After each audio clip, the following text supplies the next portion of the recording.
Hello hello Damodaran സാറിനെ വിളിച്ചപ്പോ അല്ലെന്ന് പറഞ്ഞ അണ്ണനാണോ? അത് ഞാൻ നേരത്തെ പറഞ്ഞാണല്ലോ. പിന്നെ എപ്പോഴും വിളിക്കുന്നത് ഞാനാ നിങ്ങൾ ഉദ്ദേശിക്കുന്ന ആളല്ല. അയ്യോ അല്ല, അണ്ണാ നല്ല ശബ്ദം കേട്ടോ അണ്ണാ. അണ്ണന്റെ നല്ല ശബ്ദമാ. എന്റെയോ? അണ്ണന്റെ പേരെന്താ? അല്ല എന്റെ പേരെന്തിനാ നിങ്ങൾ അറിയുന്ന? നിങ്ങൾ വിളിച്ച ആളല്ലല്ലോ ഞാൻ. പെണങ്ങല്ലേ പ്ലീസ്, പേര് പറ. എന്റെ പേരോ? പേര് പറ.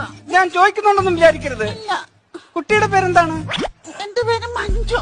മഞ്ജു വേണോന്നോ? അല്ല മഞ്ജു. മഞ്ജു? മഞ്ജു നല്ല പേര്. എന്ത് ചെയ്യുന്നു? ഞാന് ടെക്നോ പാർക്കില്ല. എന്നാ ഞാൻ അങ്ങോട്ട് വരട്ടെ? ആ പാർക്കിൽ പോയി ശകല നേരം കാറ്റ് കൊള്ളാം. അയ്യോ, കാറ്റ് കൊള്ളുന്ന പാർക്കല്ല, ജോലി ചെയ്യുന്ന പാർക്ക്. നിനക്ക് എന്നാടാ? നിനക്ക് എന്നാ? നിനക്കെന്നാടി? നിനക്ക്